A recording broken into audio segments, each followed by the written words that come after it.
નમસ્કાર મિત્રો, નિરાલી હોસ્પિટલ દ્વારા આયોજિત આ પેશન્ટ એજ્યુકેશન સેશનમાં આજે આપણે ફરીથી મળ્યા છીએ અને આજનો આપણો ટોપિક છે સર્વાઇકલ કેન્સર, એને કેવી રીતે અટકાવવું, બીમારી વિશે જાણવું અને એચપીવી એટલે કે હ્યુમન પેપિલોમા વાયરસ માટેની વેક્સિન કે જે આજકાલ એક ખૂબ જ ચર્ચિત ટોપિક છે. સોશિયલ મીડિયામાં પણ આપણે ઘણી આ વસ્તુ વિશે સાંભળેલું છે અને ઘણી બધી સેલિબ્રિટીઝનો પણ આજકાલ આ મુદ્દા અંગે બહુ બધો અવેરનેસ માટેના કેમ્પેન્સ ચાલી રહ્યા છે કે જેની અંદર ગર્ભાશયના મુખના કેન્સર એટલે કે સર્વાઇકલ કેન્સરને અટકાવવા માટે એચપીવી વેક્સિન ઉપર વધારે ફોકસ કરવું એ પ્રકારના અત્યારે ઘણા બધા કેમ્પેન્સ ચાલી રહ્યા છે. એ સંદર્ભમાં નિરાલી હોસ્પિટલ દ્વારા આયોજિત આ લાઈવ સેશનમાં હું ડૉક્ટર અજય ત્રિવેદી આપનું સ્વાગત કરું છું અને આપણી સાથે આ સેશન માટે માહિતી મેળવવા માટે આપણા બંને ગાયનેકોલોજિસ્ટ મેડમ નીલમ મેડમ અને જુહી મેડમ પણ હાજર છે અને સાથે આપણા નિયોનેટોલોજિસ્ટ અને પીડિયાટ્રિશિયન ડૉક્ટર શાહિદ સર પણ અત્યારે અવેલેબલ છે. તો આપણે એમને આ બીમારી અંગેની કેટલીક માહિતી લઈશું, કેટલાક પ્રશ્નો પૂછીશું, વેક્સિન માટે કેટલાક પ્રશ્નો પૂછીશું અને આપણી ઘણી બધી મૂંઝવણો અને સમસ્યાઓના સમાધાન માટે આપણે આજે પ્રયત્ન કરીશું. તો આપનું સૌનું સ્વાગત છે આ સેશનમાં મેડમ. અચ્છા મેડમ, આપણે જે સર્વાઇકલ કેન્સર જે છે એ એક્ઝેક્ટલી શું વસ્તુ છે અને એનું પ્રિવેલન્સ કેટલું છે, એટલે કે સમાજમાં આ કેન્સર કેટલા પ્રમાણમાં જોવા મળે છે અને એના જોખમો કયા કયા એવા રિસ્ક ફેક્ટર છે કે જેવા કે એ રિસ્ક ફેક્ટર હોવાવાળા દર્દીઓને આ કેન્સર થવાનું જોખમ વધારે છે. સર્વાઇકલ કેન્સર એટલે ગર્ભાશયના મૂળાનું કેન્સર. એ સેકન્ડ મોસ્ટ કોમન કેન્સર છે ઇન્ડિયામાં બ્રેસ્ટ કેન્સર પછી. અને almost last year 3.4 lakh Indian ફિમેલ્સમાં ડાયગ્નોઝ થયું હતું, પણ એમાંથી 80,000 females lose their lives because of cervical cancer. એટલે એના માટે સ્ક્રીનિંગ ને એવું કરવું બહુ જરૂરી છે. રાઈટ. કયા રિસ્ક ફેક્ટર એ તમને ધ્યાનમાં આવે છે કે જે દર્દીઓને જોખમ વધારે મૂકે છે સર્વાઇકલ કેન્સરનું? હોય કે તમારા મલ્ટિપલ સેક્સ્યુઅલ પાર્ટનર્સ હોય, પુઅર હાઇજીન હોય, પુઅર સોશિયો ઇકોનોમિક સ્ટેટસ, એ મેઇન રિસ્ક ફેક્ટર્સ છે. એ તમારું એક્સપોઝર એચપીવી જે વાયરસ છે તેનાથી વધારી દે એટલે સર્વાઇકલ કેન્સર થાય. રાઈટ. જી મેડમ, આ સર્વાઇકલ કેન્સરના કન્સિક્વન્સીસ શું હોઈ શકે, એટલે કે દર્દીને એ કયા હદ સુધી હેરાન કરી શકે અને શું જીવલેણ પણ થઈ શકે અને મોટાભાગે એનું ફર્સ્ટ પ્રેઝન્ટેશન કેવી રીતનું હોય છે? સર્વાઇકલ કેન્સર જીવલેણ એટલે થાય કે એના જે શરૂઆતના બધા લક્ષણો જે છે એ ખૂબ જ કોમન છે, જેવા કે સફેદ પાણી પડવું, વારે વારે સફેદ પાણી પડે, એના સિવાય બીજો કોઈ લક્ષણ ત્યારે નહીં દેખાય. પછી વધારે એક ટીપું જેટલું બ્લડ દેખાય જ્યારે શારીરિક સંબંધ બંધાય ત્યારે, અધરવાઇઝ મેન્સીસથી વચ્ચે આ રીતે બસ આટલા જ સિમ્ટમ્સ હોય. પછી જ્યારે એ ત્રીજા કે ચોથા સ્ટેજમાં કેન્સર પહોંચે ત્યારે એને હેવી બ્લીડિંગ થવાના, વજન ઘટવાના કે બહુ જ વધારે સફેદ પાણી, એકદમ ગંદી સ્મેલ સાથે આવે, એ બધા લક્ષણ ત્યાર પછી આવે, એની પહેલા આવતા નથી. અને ગર્ભાશયનું મોઢાનું કેન્સર એ ગર્ભાશય એટલે એ સોનોગ્રાફીથી પણ પકડાતું નથી. શરૂઆત બધા સ્ત્રીને શું લાગે કે હું સોનોગ્રાફી કરાવી, સોનોગ્રાફી નોર્મલ છે એટલે કશું નથી, પણ ઇનિશિયલ સ્ટેજમાં સોનોગ્રાફીમાં એ નહીં દેખાશે. આગળના સ્ટેજમાં જ્યારે ગ્રોથ મોટો થઈ ગયો હોય, ગાંઠ મોટી થઈ ગઈ હોય ત્યારે પકડાય, એની પહેલા એનાથી પકડાતું નથી. અને ત્રીજા ચોથા સ્ટેજમાં આવે છે એટલે જ એનાથી મૃત્યુ પણ વધારે થાય છે. અત્યારે એવો આંકડો આવ્યો છે કે આખી દુનિયામાં દર 8 મિનિટે એક મહિલાનું મૃત્યુ સર્વાઇકલ કેન્સરના લીધે થાય છે. જો મિત્રો, આ રીતે આટલું વધારે પ્રિવેલન્સ અને આટલી ડેડલી બીમારી હોવા માટે થઈને આ બીમારી માટે જાગૃતતા રાખવી એ ખૂબ જ જરૂરી છે.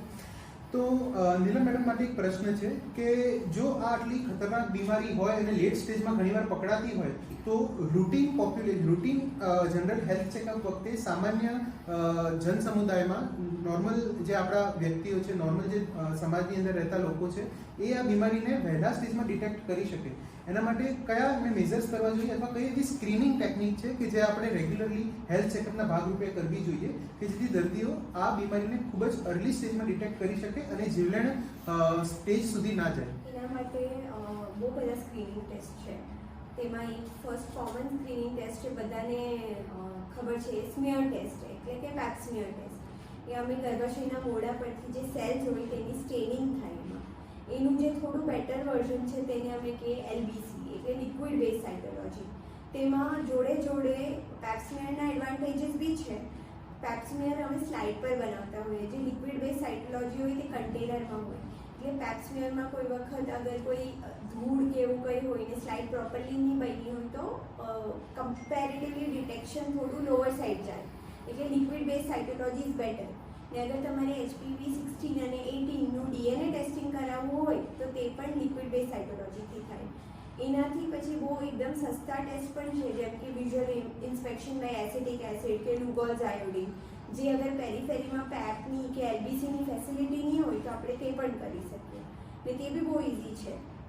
લુગોઝ આયોડિનમાં આયોડિનનું અપટેક કેટલું છે એ જોઈએ અમે ગર્ભાશયના મૂળા પર, અને જે એસિટિક એસિડ હોય તેમાં સફેદ એરિયા કે એસિડો વ્હાઇટ એરિયા કેટલો થઈ ગયો છે એ જોઈએ. એટલે આ સ્ક્રીનિંગ ટેસ્ટ છે, અને સેક્સ્યુઅલી એક્ટિવ થાય એટલે આપણે એ સ્ક્રીનિંગ ટેસ્ટ કરાવવા જોઈએ. 65 યર સુધી મિનિમમ તો કરાવવું જ જોઈએ ઇન્ડિયામાં, અને એવરી 3 યરલી પેપ ટેસ્ટ કરાવવો જોઈએ. અગર તમે HPV DNA ટેસ્ટિંગ જોડે એડ કરી દે તો પછી 5-5 વર્ષે તમારે કરાવવું જોઈએ. Thank you ma'am. હવે આપણે શાલિન સર જે આપણા પીડિયાટ્રિશિયન અને ન્યુરોલોજીસ્ટ છે એમના માટે કેટલાક પ્રશ્નો છે. સૌથી પહેલા તો આ HPV એ શું છે, HPV વેક્સિન શું છે અને એના કેટલા ટાઈપ્સ હોય છે? Okay, so HPV is human papilloma virus vaccine. એના ટાઈપ્સ તો એટલીસ્ટ અરાઉન્ડ મોર દેન 100 ટાઈપ્સ હોય છે, બટ જે ઇમ્પોર્ટન્ટ સીરો ટાઈપ્સ આપણા પોપ્યુલેશન માટે છે તે છે 6, 11, 16 એન્ડ 18. જે વેક્સિન આપણે બનાવીએ છીએ, that vaccine is primarily of 2 types. 4 વેરિયન્ટનું vaccine આવે છે અને એક 9 વેરિયન્ટનું વેક્સિન આવે છે. તો આ બે મુખ્ય ટાઈપ છે.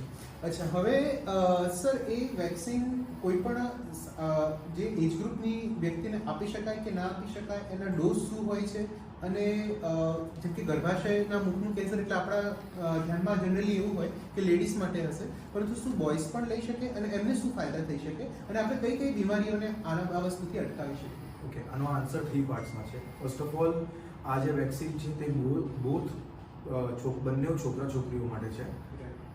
બીજી વસ્તુ એ કે જેનો ડોઝેજ શેડ્યુલ છે, તો કે 9 થી 15 વર્ષના જે છોકરા છોકરી હોય એને એ લોકોને 2 ડોઝ લાગે, અને 15 થી 26 વર્ષના જે છોકરા છોકરી હોય એને 3 ડોઝ લાગે.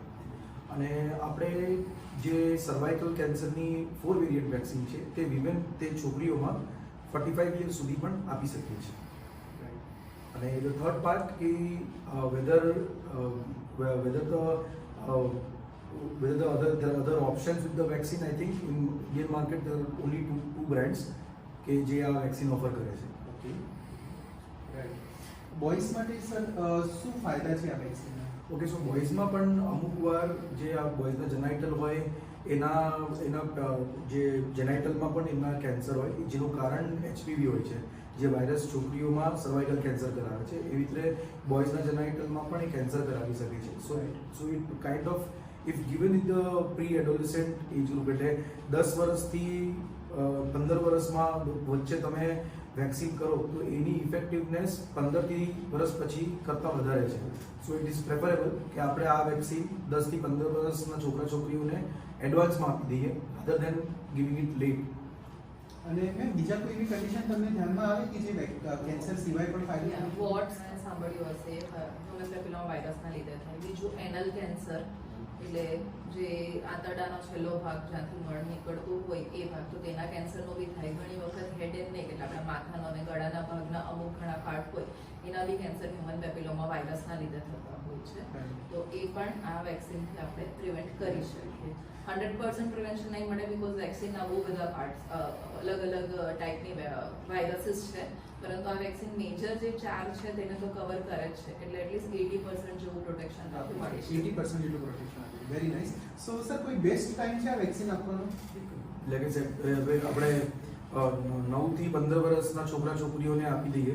એકચ્યુઅલી 10 વર્ષે તમારું TDAPનું વેક્સિન આવે, તો એની સાથે you can give the HPV vaccine two both boys and girls. અને રીઝન એ છે કે તમે એ વખતે આપો બિકોઝ ત્યારે બોડીની પ્રતિકાર શક્તિ એટલી હોય છે કે એ વધારે સારો રિસ્પોન્સ આ વેક્સિનને આપી શકે છે, rather than after 15 years of age, 15 વર્ષ પછી. રાઈટ. અને એની એફિકેસી કેવી છે આ vaccine? Efficacy almost more than 90%. More than 90%. That is really good.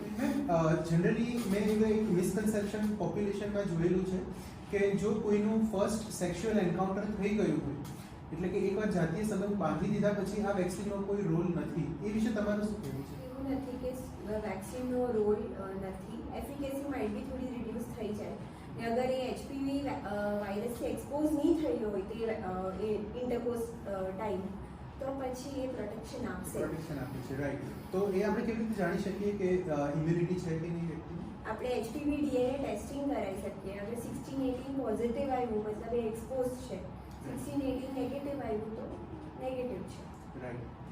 તો મિત્રો, જેમ આપણે જાણ્યું કે સર્વાઇકલ કેન્સર એક ખૂબ જ ખતરનાક બીમારી છે, જીવલેણ બીમારી છે, ખૂબ જ વ્યાપક છે. બ્રેસ્ટ કેન્સર પછી ફિમેલ્સની અંદર સેકન્ડ નંબરની મોસ્ટ ડેડલી બીમારી છે, સૌથી વધુ થતું કેન્સર છે. અને એચપીવી વેક્સિન કે જે 98% સુધી એફિકેસી ઘણીવાર બતાવે છે અને એને આપણે ટાળી શકીએ છીએ. તો સ્ત્રીઓને એટલીસ્ટ કેન્સર મુક્ત કરવા માટેની દિશામાં એક ખૂબ જ સારું પગલું હોઈ શકે. વેક્સિન બધાએ મૂકવી જોઈએ. સાહેબ એમ કીધું એ પ્રમાણે 9 થી 15 વર્ષની ઉંમરમાં ખૂબ જ ઇફેક્ટિવ છે. સેક્સ્યુઅલ એન્કાઉન્ટર થયું હોય કે ના થયું હોય બધા માટે ઇફેક્ટિવ છે. અને સર્વાઇકલ કેન્સર ના થાય અથવા આપણે એને અર્લી સ્ટેજમાં ડિટેક્ટ કરી શકીએ એ માટે ઘણા બધા સ્ક્રીનિંગ મેઝર્સ છે. પેપ સ્મિયર એ સૌથી ઇફેક્ટિવ મેઝર્સ છે જે આપણે રેગ્યુલર હેલ્થ ચેકઅપના ભાગરૂપે આપણા રૂટીન હેલ્થ ચેકઅપમાં એને આપણે ઇન્કોર્પોરેટ કરી શકીએ. એડ કરીશ, વેક્સિન મુકાવવો એટલે પેપ સ્મિયર કરવાની જરૂર નથી, એ પણ બહુ મોટી મિથ છે, એ પણ ખોટું છે. તમે વેક્સિન મુકાવો એ ખાલી 4 વાયરસને કવર કરે છે, બીજા વાયરસ એ 4 વાયરસ મેળવો એટલે 80% કેન્સર કરે છે, પરંતુ બીજા વાયરસથી 20% કેન્સર થાય છે. એટલે પેપ સ્મિયર કરાવવું ખૂબ જ જરૂરી છે. પેપ સ્મિયર કરાવો, લિક્વિડ બેઝ સાયટોલોજી કરાવો, કે એ પણ અફોર્ડેબલ નહીં હોય તો એટલીસ્ટ વીઆઈએ કરાવો, તો તમે આને બહુ અર્લી સ્ટેજમાં આપણે પકડી શકીએ. કેન્સર થવાના 10-12 વર્ષ પહેલાથી કોઈ ચેન્જીસ હોય તો તે આપણે પકડી શકીએ અને કેન્સર થાય જ નહીં. એવું નહીં કે કેન્સરના પહેલા સ્ટેજમાં પકડીએ, એ કેન્સર થાય જ નહીં એ રીતની ટ્રીટમેન્ટ કરી શકીએ. રાઈટ. એટલે કે રેગ્યુલર આપણે વિઝિટિંગ કરતા રહેવાનું ગાયનેકોલોજીસ્ટ સાથે, બરાબર. રેગ્યુલર પેપ સ્મિયર અને જે પણ આપણે હેલ્થ ચેકઅપમાં આપણે ટેસ્ટ ઇન્વોલ્વ કરી શકીએ એ કરાવવાનું, અને ઉપરાંત આપણે વેક્સિનેશન એચપીવી વેક્સિન તરફ વિચારવાનું. આ આજનો મુખ્ય ટોપિક છે. Thank you.